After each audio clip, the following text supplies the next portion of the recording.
everybody, it's Jason Shadwick with Premier Guitar, and we are back in Anaheim at the 2022 NAMM show. I'm sitting here with Tosin Abasi, and we're going to be talking about your new Ernie Ball Music Man models. So we have 3 of them sitting here, 3 different colors.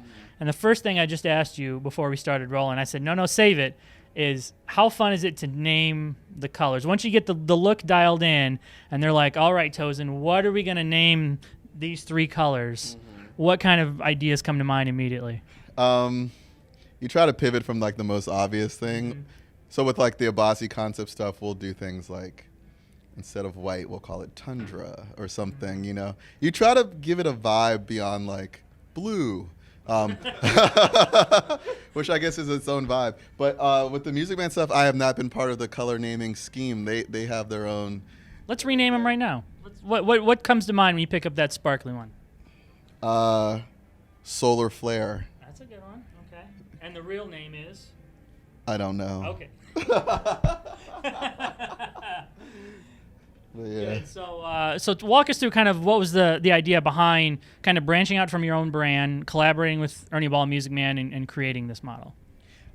It started organically over the pandemic. I had known the Music Man artist relations guy, Tim, and we'd been friendly. I had like a Majesty, and I've always been a fan of their guitars as well as the artists, but my point of contact was kind of the Majesty, and so I ended up getting a Goldie, the St. Vincent one, and I was just like, man, this is a cool guitar. The mini humbuckers were really full of character and really interesting. The build quality is insane. And then I got a Valentine, and I'm like, this thing is great. And then Jason Richardson's got a great signature guitar too. And eventually, you know, I'm just like playing these things because they all sound great. They all feel fantastic.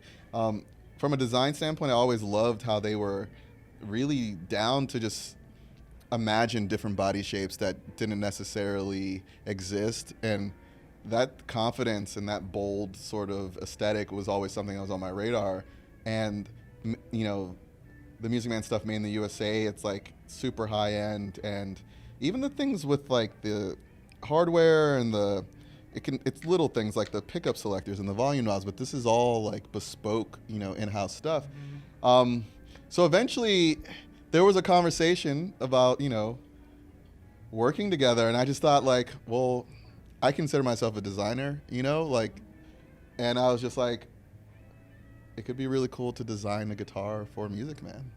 You know, like in some ways it's like, what would I take from what exists and what would I add? And it was just emerged as this really cool and fun and unique opportunity to do something with them. So, were there things, you know, you've worked with other guitar companies, you have your own guitar company. Were there things that you felt like you could do with this guitar that maybe would be more difficult or impossible when it's your brand and it's your show and you're running the whole thing? Yeah, I mean, I think Music Man, or at least Ernie Ball, is about to celebrate like the 60th year anniversary. So that is a legacy, and that comes with resources and know-how. And like with the Abasi concepts, I conceived of that Lorada design, and that's kind of been our sort of benchmark. But we don't necessarily have an in-house like engineering team and things like that. Music Man's got, it's a bit of the kid in the candy store thing, and quite honestly, they brought ideas forward that I was like, that's fantastic. There's things like the infinite radius on the fingerboard where effectively you have eliminated the peak. You know, normally the radius of the fingerboard has a high point, like a rainbow. Yeah. And so at a point you're kind of looking down it to see the rest of the strings on the other end of that rainbow. Right. They've switched that to where the high point is actually towards the edge of the fingerboard, so you have an uninterrupted field of vision. It kind of slopes up when you're looking down. Exactly. Nice. Or another way, you know, maybe it's like the fingerboard is slightly wedge-shaped so that it's almost like there's a tilt towards your field of view. Huh. And it's little things like that kept popping up. Like the engineer Drew is just an actual wizard, and you know, I conceived of the body shape, but we kind of like together kind of evolved it to the point where there's no flat surfaces anywhere on the body.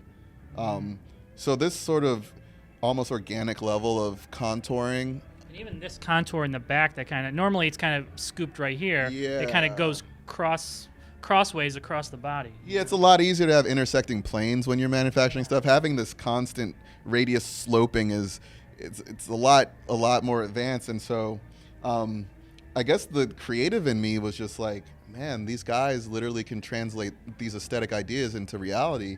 And I mean, these Steinbergers. Even down to the tuners. Yeah, we cleaned up the silhouette of the headstock by going with these Steinbergers, and even innovating a multi-scale floating trem, because when you have a multi-scale neck, the physics of having a trem kind of change a bit, because you have to compensate for the longer scale length. And I don't claim to know how they pulled it off, but it feels great. So moral of the story is,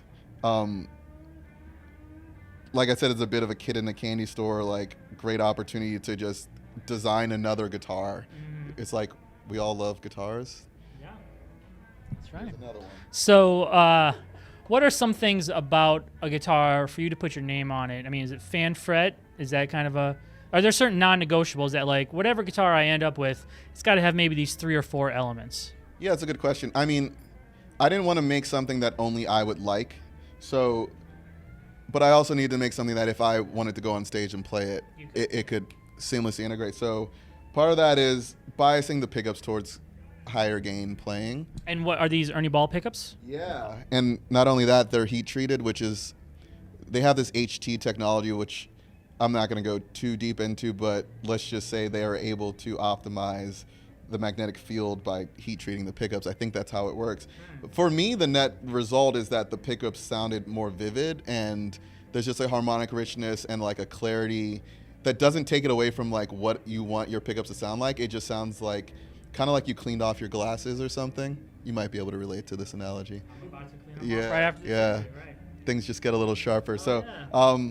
And one thing I poached from some of their existing models was the mini humbucker, which I didn't have anything in my arsenal that had that, but I found that it's a cool voicing. It's a narrow field than a humbucker, but yeah. you don't, so Narrow frequency. yeah, like the width of listening to the string. So you edge closer towards a single coil sound. And what's cool is bridge humbuckers are usually kind of dark, but this has a good amount of teeth on it. The pick attack it's really cool. Presence to it. Yeah, and I love, I'm an Yngwie fan, and we all, when the shreds really need to kick in, you're gonna go to that neck pickup. So and the other thing is the split coil tones had to be convincing.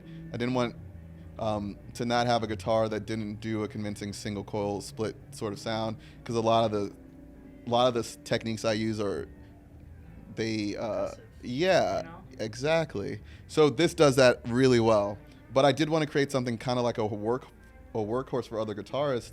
So aesthetically, I feel like if you're into prog or metal or like, it's got the aesthetic. And then I think the way the pickups are voiced is you can get a diverse range of tones, but there is a slight bias towards heavier stuff. And the neck is thin, because I find that aids in the shreds. But yeah, so yeah, I think in some ways I was just like, I don't know, like, what don't I see in the current lineup? What would I add aesthetically and functionally? And how would I make that so, like, other players would be really stoked when they grabbed it and plugged it in? And I think this is the distillation of all that. So the ones we have here are all 7 strings. And plans for 6 strings are in the works for the mere mortals who can only handle 6 strings like myself. I think you could handle a 7, just. You're just saying. But no, some people prefer 6, and we do have one in the works. So, yeah, I think going 6 and 7 allowed us to speak to more potential players. Yeah. All right, one last question. You went through this whole design process with them. What's one thing you learned from doing this with a company like Ernie Ball that you're going to kind of keep in the back of your mind for future guitars that you design? Something you learned, something aesthetically that you found interesting, or a process maybe? I think what I learned is you can still be a legacy brand like Music Man, but still have a core group of people who are passionate about guitars, and it doesn't just get into this removed corporate thing. It's like they still very much care about the guitars, even to the point where sometimes things are expensive or take a long time or difficult, and they still will do it. Yeah. Because they really care about the end result. And that was inspiring, because the larger a company gets, and being a boutique builder myself, there's this assumption that the smaller scale, you're getting more attention to detail, or you're getting more man hours, like hands on the instrument, or whatever the case is. And the bigger the company gets, there's like layers of red tape that prevent that one-to-one connection of really, really caring what the consumer will have as a good, passionate guitar player. And I think Music Man has just kept it real. And you can look at all their designs. It's like thoroughly designed and with purpose. Yeah. And so I think that's the biggest thing I learned. I was hoping to be something about new names for Blue, but that works too. We were naming weed earlier. you didn't come up with any. No, man. Cosmic Ray, Splash, Ray, or Dirty Glasses. Gorilla Glue. Gorilla Glue. There you go. Yeah. All right, everybody.